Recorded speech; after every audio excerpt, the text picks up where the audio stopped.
again to see if you're willing to open the door. Oh, how he wants to come in. The Savior is waiting to enter your heart. Why don't you let him come in? There's nothing in this world to keep you apart. What is your answer to him? Time after time, he has waited before, and now he is waiting again to see if you're willing to open the door.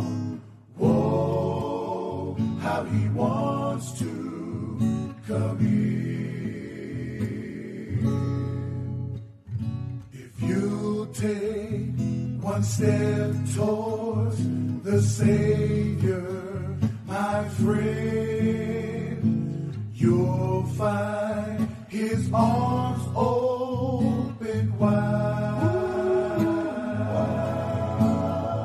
Receive him, and all of your darkness will end. Within your heart he'll abide.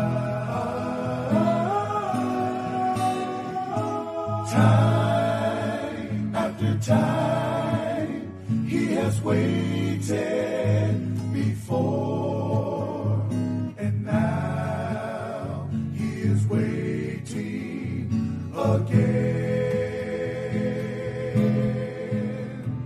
to see if you're willing to open the door. Whoa, how he wants to come in. Time after time, he has waited before, and now he is waiting again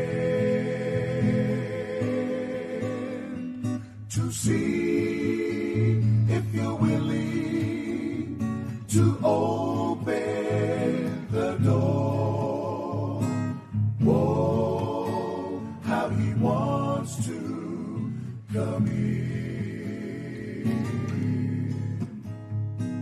Whoa, how he wants to come in. Whoa, how he wants to come in.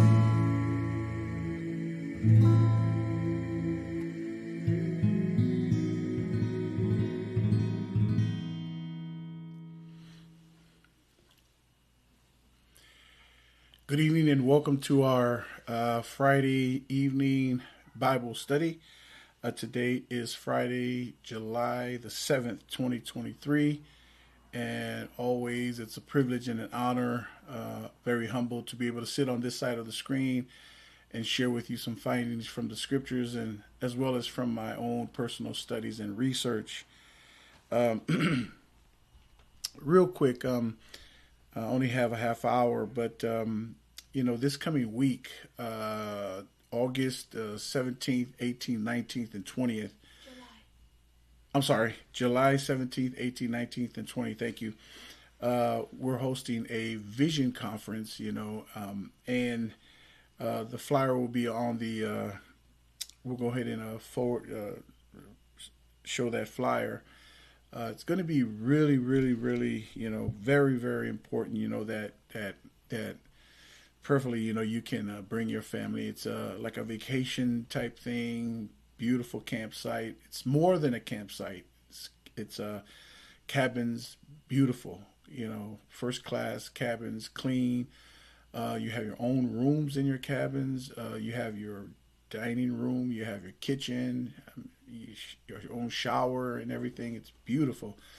And then, we have for the kids, volleyball, sand volleyball. We have basketball, amphitheater, for their talent show and things like that. And they can be creative. We have the whole lot, 20, 24, 4, 24 hours and 4 days or 3 days.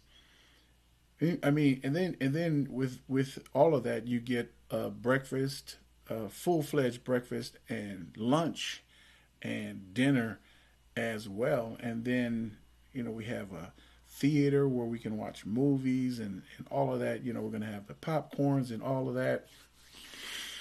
And most of all, we're going to talk about what's very important in these day and age. So go ahead and register. If you need to find out more information, there's a number right there on the flyer. You can give us a call. And then tomorrow, we're having a splash and dash banquet for the for the TTA 10-week training academy, where we're taking all the kids, that were part of this year's TTA training academy. Wow, we had a whole bunch of kids that came out. I want to thank all the sponsors, all the booster clubs, that came out to feed the kids. But they're going to go out there and they're going to, like really, really relax and have a great time. I mean, we went last year and it was an amazing, you have these humongous, docks, but they're balloons, not balloons, but, like where they can actually jump, and like if you're sitting at the end of this end and then one jumps, a boom, and then they bounce like high in the sky and things like that. And food and just a good time, with the kids. And I mean, they worked hard, these past 10 weeks. So those are what are coming up. Hey, listen, you know what? Let me just make mention about this, that, all of our programs, all of our calendars of events, our programs, they're not funded. You know, they are funded by us. It's, for the last, I don't know, 25, 30 years, we've been doing it. And it just comes out from pure compassion, comes out from pure passion, to love on the kids, train them up, and preferably they grow up and they make good decisions and things like that. You know what I mean? But if someone who can help us, with grants and things like that, by all means, we can collaborate, we can talk, and, we can make, attach our program to and you become the umbrella or something like that. We just need our staff to be, on payroll. We have such dedicated staff. They love the kids. And again, we've been doing it for many, many years. Okay, so I just wanted to drop that to you, or you can, sow a seed, every time I come online, Zelle or Venmo, and you can support us that way. Okay, all right. Thank you so much. Hope to see you tomorrow. Hope to see you next week at the Vision Conference. We're talking about faith 101. Faith 101. Just basic faith 101. You know what I mean? Now that I want to believe, that I have some insights about what faith is all about, and I can't believe, how simple faith is, but that we have, really made faith so complex that, number one, it was like very hard for people to achieve, life and life more abundantly, to achieve, what they so deserve in life, and then two, that, we were taught, that uh, because growing up back in church back in the early '60s, uh, faith, to me, I'll just speak for myself. Faith to me and the way I learned it, growing up in church was uh, to put my total faith, in God, for things to happen for me, to put my total faith in God, almost in res, in respects to, like I didn't have to do nothing, that was faith, like I remember, like there were people in our church, that were against medication. You know what I mean? They truly put their faith in God, and so therefore, to them, and this is not just my church, this is global. You know what I mean? To them, they thought, that taking medication would mean that our faith is not in God. You understand what I'm saying? So, and that was the thing. It was like, everything, like, and then to the point where, I was a very smart kid, and but like we have Bible study every Friday. We have, besides, our parents teaching us, and our devotional time, 5 o'clock in the morning, our family devotional time and things like that. And they're, teaching us the word in the family. We had Bible studies on Friday, and then we had, Sunday school, and then we had Sunday church, and then we go and have lunch, and then we come back for Sunday evening church, right? And then we have Wednesday Bible study, and things like that. And so the more you go to church, the more your faith grow uh, in whatever you're hearing. You see what I'm saying? So you can grow to think that you're doing the right thing. You know what I mean? And I think we were doing the right thing. It was just that how faith was unpacked was it made me think, that I didn't have to do anything. All I have to do is just trust in God. You know what I mean? Have faith in God. Have faith in God. Have faith in God for deliverance. Have faith in God. You know what I'm saying? And so I grew up with so many rituals. I don't know if some of you know what I'm talking about, but I grew up with so many rituals. Like you know, wake up, pray. You know what I'm saying? And then before I go to sleep, pray. Before I eat, pray. You know what I mean? And uh, I couldn't, like I couldn't. This is one thing I couldn't understand is like I couldn't play outside on Sunday. That was just, it was a no. You know what I'm saying? That we would. I mean, I'm telling you. I mean, we really got punished. Really got punished as kids. When we were caught outside on Sunday, playing. It was because Sunday was a sacred day, and things like that, and we just could not do. And I mean, I remember we would come from church, and then we, change our clothes, and then we go downstairs, at the church hall, for kongai or for Sunday lunch, and then after that, like we're supposed to, like go find something to do, and then they expected us to take a nap. You know what I mean? And then because I'm gonna tell you the truth, if me personally, if I didn't take a nap, I would fall asleep at the evening service at 6 o'clock p.m. And so every like there's some people that after the lunch they go home, but some people they just fellowship downstairs at the church hall, and then all of a sudden they just pull their falas. At the time we didn't have tables and chairs, they would just pull their falas and they would just lay there and they would just go to sleep.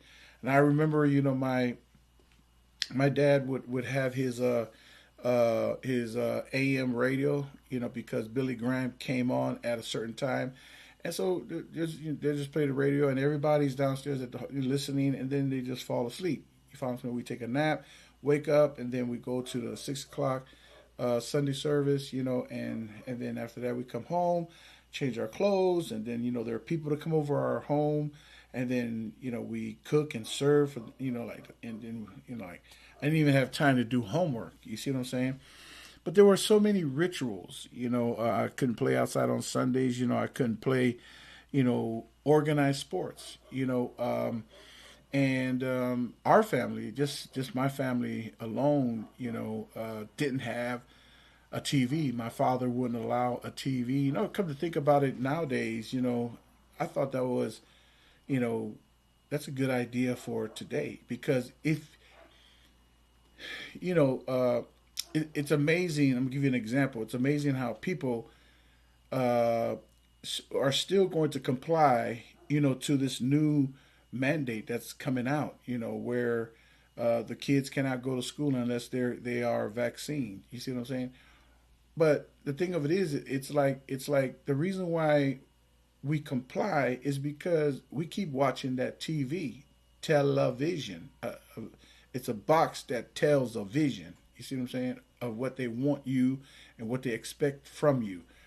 You see, we keep listening to these same, you know, these news people, that were caught lying to the people about the COVID-19, about the vaccine and stuff like that. There was a setup. It was a hoax. It was a scam-demic. It was a scam-demic. But look, we keep watching. We keep watching the TV. Anyway, I meant to say that my father didn't allow TV in our home, and his ideology behind that was that he didn't want the world to come into our house.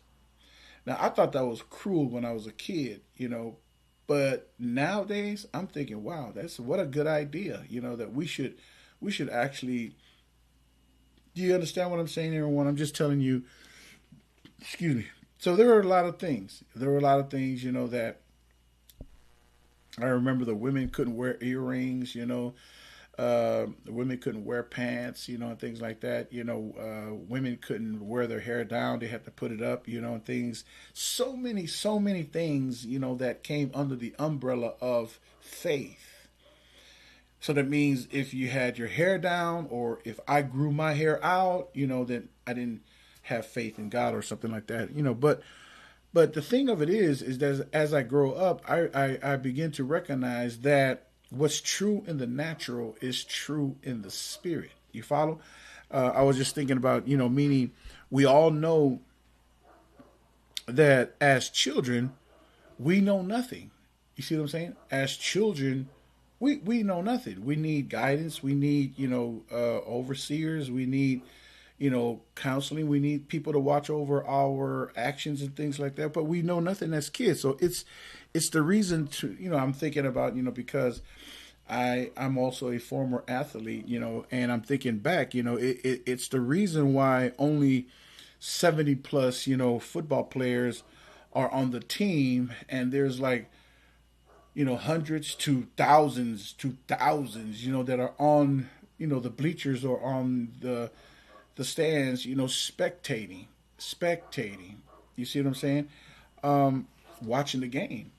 And I understand, because the reason why there's only a few people on the team, but you have masses of people watching you play. The bottom line is the lack of interest. Number two, they're not athletic. Number three, no interest. Number four, I think is the real reason, is that no one wants to put up with the practice. Excuse me, because a student athlete, after school at 3 o'clock, 3 o'clock school is finished, everybody's going home. So there's like a wave of kids going over this way, and then there's just a few of us that's going to the locker room getting ready to pray. Most people don't want to do that. They don't want to lift weights. They don't want to keep their bodies, in shape and things like that. You see what I'm saying? It's actually faith. It's actually faith. Otherwise, we're going to have to create another team because each school has hundreds and hundreds and hundreds of kids. And what if everybody wanted to play? What if everybody was good? You see what I'm saying?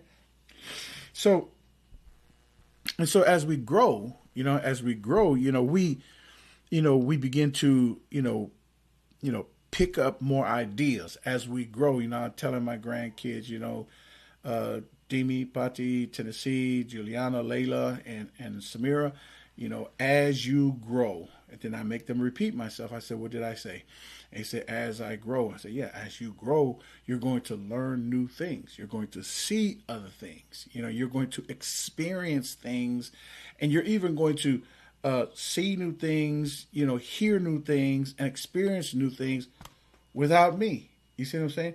Without grandma, without your parents. You're going to experience, through TV, through their handheld, phones and things like that. And then all of a sudden, it's like the world is caving in on them and pressuring them, and then you have their friends, at school, that are influencing them. So it's either they're going to be influenced or they influence them. You see what I'm saying? Because as we grow, we begin to pick up, more ideas, and we start, going from being kids to adults. You see what I'm saying? And so we keep hearing. You see what I'm saying? And then we keep, and then what we hear, we think about. You see what I'm saying? And then what we think about, different kind of feelings arise. You see what I'm saying? And then with what we hear and what we thought about and how we feel about it, then we make our choices. You see what I'm saying? And the more we, are introduced, the more we're introduced to, to new ideas, and we think more, new ideas, and we feel more a certain kind of way, and then we make our choices in life. You see what I'm saying? So these, what I just mentioned to you, these are not shocking, revelations. These are not shocking revelations, it's biblical. You follow? So if we go to 1 Corinthians, let's go to 1 Corinthians chapter 13, and I'm going to read from verse 11 to 13. 1 Corinthians chapter 13, verse 11 to 13. I'm going to use the CEV version, okay? Like hearing, thinking, feeling, and then choosing. That is not a new revelation. This is why we've got to, really reconsider, what is faith. You follow what I'm saying? Because your faith is going to be built around what you keep hearing. It's going to be built around what you keep thinking about what you heard. You see what I'm saying? Your faith is going to be shaped and formed on the feeling that you feel based on what you thought of what you heard. And then those three things, now you make a decision. You see, because your mind is your thinker, your feeler, and then your chooser. You see what I'm saying? So all of that is not like a shocking revelation. It's biblical. So let's go to 1 Corinthians 13, 11 to 13 CEV. Look what it says. It says, when we were children, we thought and reasoned as children do. But when we grew up, or we grew up or we became mature or became adults, because there's a lot of people, that died at 25, but is not buried until 65 or buried until 75. But they died a long time ago. In other words, their whole aspiration, died, their dreams, their motivation, their desires died at 25 and stayed alive and wasn't dead until 75. You see what I'm saying? So, But when we grew up, this is CEV. But when we grew up or we became mature, right? Or we became, because you become adult, they say you're an adult at 18. He says, we quit our children way. We quit our childish way when we grow up, right? Verse 12. Now, okay, now, as beginners. So verse 12, now as beginners, all we can see of God is like a cloudy picture in the mirror. Do you see what I'm saying? And so, like, okay, next week I have an appointment, had an appointment this past Monday, and I'm having an appointment next Thursday for my eyes, right? And I'm just going to be truthful for you. I got these bright lights that are shining to me, and right now, if I be honest with you, I can't even see my producer, right? I can't see my producer. I can't, because I have like these cloud. It's like in this whole room is like smoke. I went to see the doctor, and the doctor said, that I have cataracts, right? And so I was like, shucks, because I never confess those things. I let other people tell me I have it, but I'll never believe it. You follow what I'm saying? But they say I have cataracts. So now, when you don't know nothing, right? Because I don't know anything about cataracts. I know my father had cataracts. I know my mother had cataracts, but I just knew they had it. But I didn't know, how they got through it. You see what I'm saying? So now I got this, like this big brick on I got this big mortar on my back, because I don't know. You see, I don't know what to do. I don't know what to expect, and things like that, and so anyway, I went, my wife and I went to Sacramento, and, we fellowship, with our spiritual parents, Dr. Philip and Brenda Godot, and we had a great time, so my spiritual father took me out into the hallway. He has like a wall of fame, all kinds of things, articles and pictures of famous people and things like that. And he was showing me a quote, and then he goes like, "Did you read that?" And he asked me again, "Did you read that?" And I go like this, "Dad, I really can't. I really, because I don't like to say I can't. I always tell my kids, there's no can't in our vocabulary, but." And he go, "What's the problem?" I go like this. Well, I was diagnosed at, with cataract, so, and then he says, "Are you gonna see the doctor?" I go like this. Well, I got an appointment, so I'm gonna go see the doctor, and this is what I said. I said, and hopefully, they can remove it. You know what I mean? And you know what my spiritual father said? He goes like this. No, you don't hope they can remove it. They will remove it. And that wasn't a spiritual tone. You see, that wasn't a spiritual comment he made. No, God is going to remove it in the name of Jesus. No. He had cataract. I don't know if it's cataract or cataracts, but my spiritual father had cataract. And he went to the doctor, right?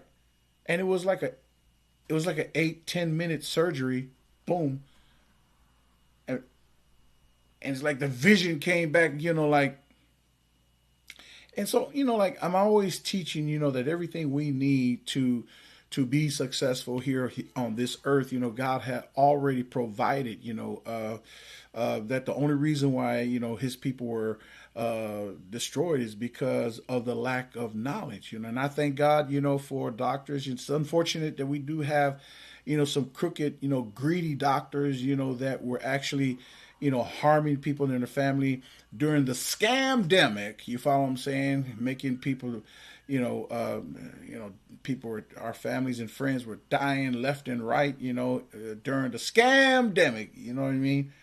And you just can't do nothing, because when the COVID-19 came out, I remember, the mandate came out, social distancing, 6 feet apart, wear the mask, wash your hands and things like that. And then they shut our building down.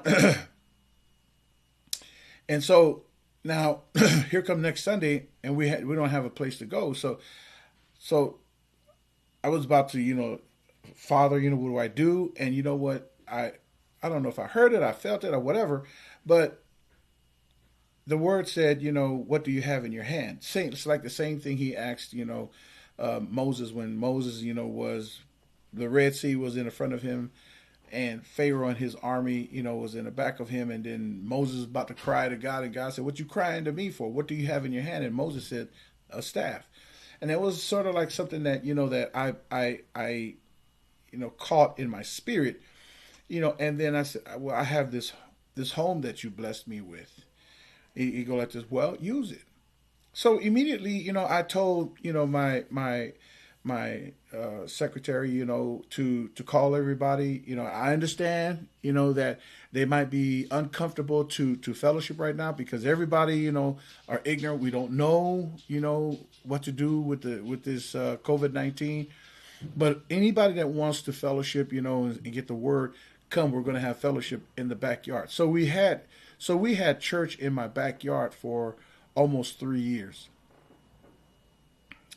And so I went into do my own research, and I found out, that how we can fight this virus, any virus, is to make sure we have vitamin A's, A, B, C, D, E, CoQ10, and zinc in our system, in our bodies, allowing our immune system to be strengthened to fight off any kind of virus. This is all God's plan. You follow what I'm saying? We just have to give the body what it needs to fight off, sickness and disease. Like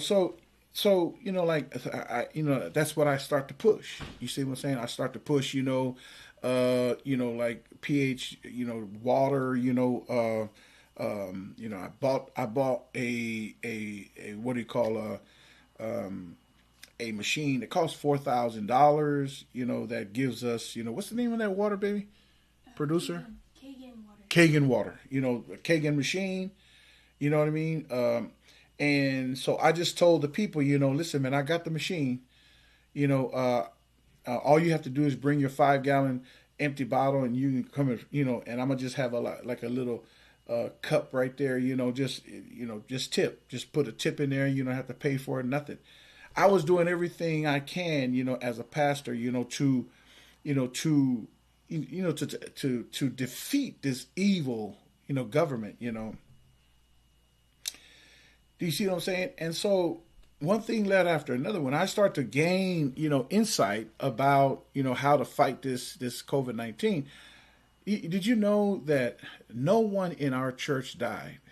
I thank God for it. No one in our church, not one person died in our church. And I give him the glory. I believe, that if, something about it, right? And so all of a sudden, this cloud of fear that hovered us, and we were, maybe some people were feeling threatened, like, Pastor Alex, you're a little bit too close to me. You got to be 6 feet away. You know what I mean? Things like that. All of that fear started to get out of it. It was leaving us because the faith was growing. You see what I'm saying?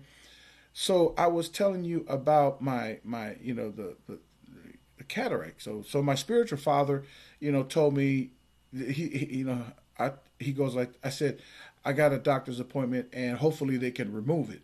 I'm saying hopefully because I don't know, never had it, right? And then he cuts right in. He goes like this, no, you're not going to hope. They're going to remove it. That wasn't a spiritual, religious, kind of tone or connotation, right? He was actually telling me what he went through. And, when he was explaining, what cataract is and how they remove, my faith went up. Are you listening to what I'm saying, everyone? Golly. And then I was, talking to my wife, and then my wife said, mom had it, her mom, mom had it, and so you see, she don't wear glasses no more. She just went to go see the doctor, and it was like an 8-minute surgery, and then boom, the vision, all of it come back, 20/20 vision. You see what I'm saying? So now, like though right now I'm hindered right now. You know what I'm saying? But like if you see my let me just show you real quick. What time is it, producer? 8:30. It's 8:30. Golly, look at. Can you see my notes, producer? You see the background? It's black. It's black, and now I could see my notes better. But the thing of it is that I was struggling. And, producer will tell you, I was, because you see how big the font is, right? You see how big the letters are. I had to, my wife and I said, babe, I need you to, put everything in capital letters, and then we had to make the letters big, and but then the cataract was getting worse and worse and worse, and I couldn't see anything. Now, watch this, everyone. I, first of all, I was glad that someone was able to show me how I can actually enlarge the letters and things like that. And then so we went down to my auntie's 75th birthday down in L.A. And my spiritual daughter, Pastor Barbara Hunkin, she noticed that I was looking at my phone like this. You see what I'm saying? And then I explained to her about the cataract and things like that, and I could barely see. And then she goes like this: Did you ever? She goes, Dad, did you ever try adjusting the background? Because right now cataract, like I said, these lights, or anything that's white, you know what I mean? It's very glaring. I'm teaching you faith, everybody. I'm teaching you faith.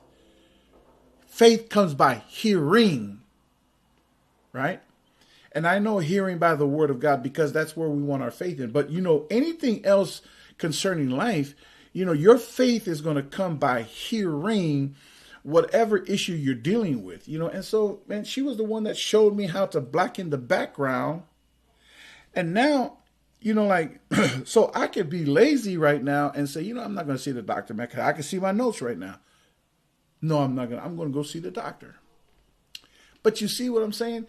Then I met, my cousin from Seattle.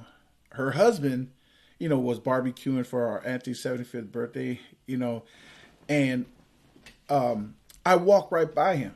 When we first arrived, I walked right by him because I didn't even recognize him. You see what I'm saying? And then someone called him, and then I go, "Wait, Doe's here?" Not. Oh, Doe, man, I'm sorry, man. I totally walked, and then I told him about my situation with the eyes, and he goes, and I told cataract, he goes like this: "Oh, don't worry about it. All you need is just have an appointment with the doctor, and the doctor's just going to, it took me 8 minutes. My surgery too. They just did one eye, and I had to come back the next day to do the other eye. You see what I'm saying? And now, from my spiritual dad, to my, finding out that my mother-in-law, and then, my spiritual daughter, was able to show me how to, like I can see my notes right now. I'm comfortable again, and then, my cousin's husband, my faith is through the roof. Ladies and gentlemen, that's how faith works. That's what's true in the natural is true in the spirit. What's true in the spirit is true in the natural, which means faith comes by hearing, right? Hearing means you have to hear it all the time. So I heard it from my spiritual dad, then I heard it from right now. My faith, in terms of, the restoration or restoring my vision is through the roof. And I thank God. Watch this. Then I thank God. I'm over here praying. I'm thanking God, for my spiritual dad, for sharing that with me. I'm thanking God for, this person, thanking God for that person that gave me revelation that, that once I feared, fear is gone.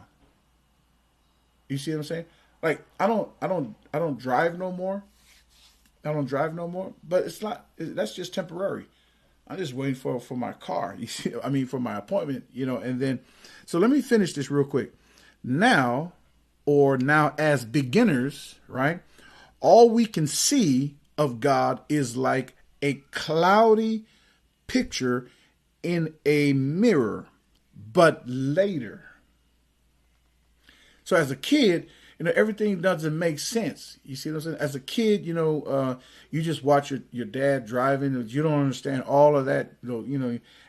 It's like it says, it's like a cloudy picture in a mirror. But later, we will see him, right, face to face.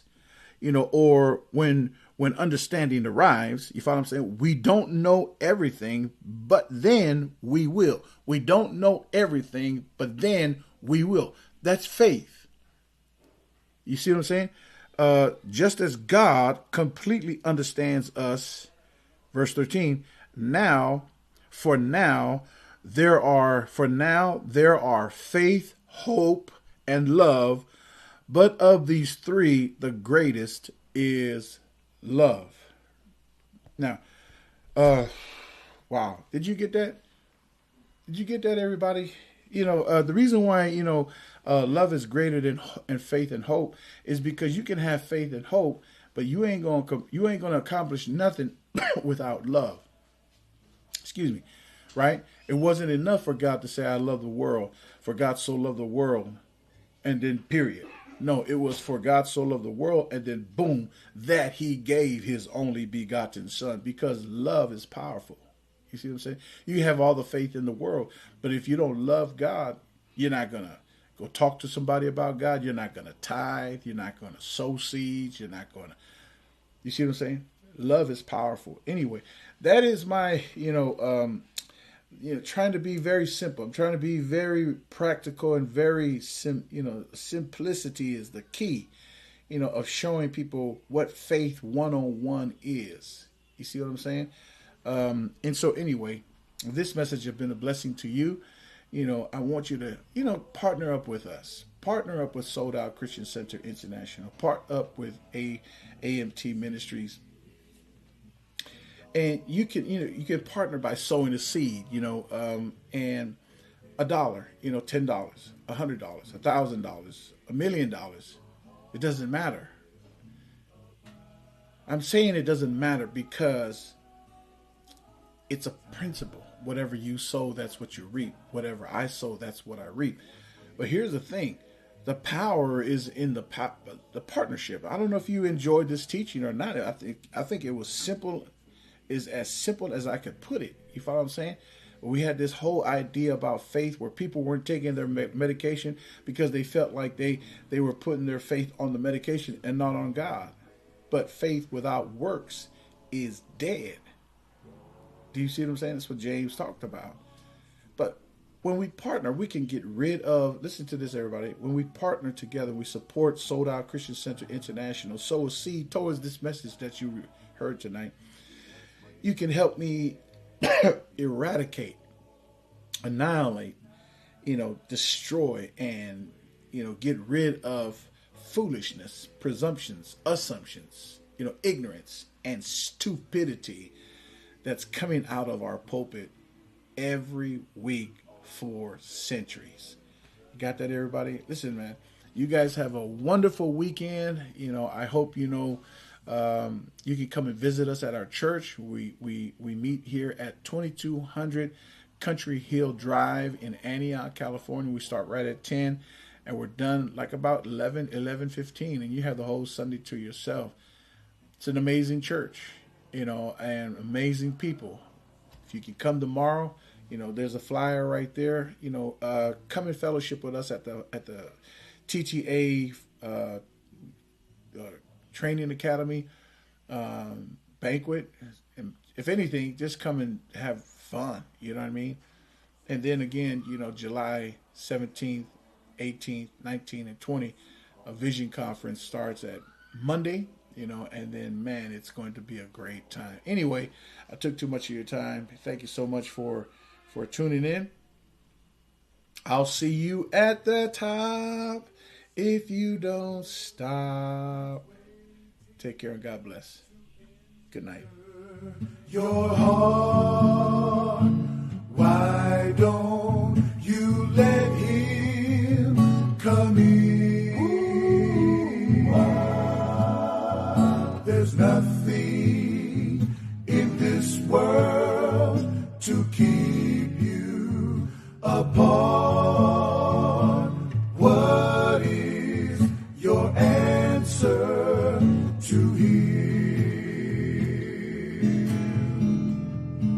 Time after time, he has waited before, and now he is waiting again to see if you're willing to open the door. Whoa, how he wants to come in. If you take one step towards the Savior, my friend, you'll find his arms open wide. Receive him, and all of your darkness will end. Within your heart he'll abide. Time after time, he has waited before, and now he is waiting again.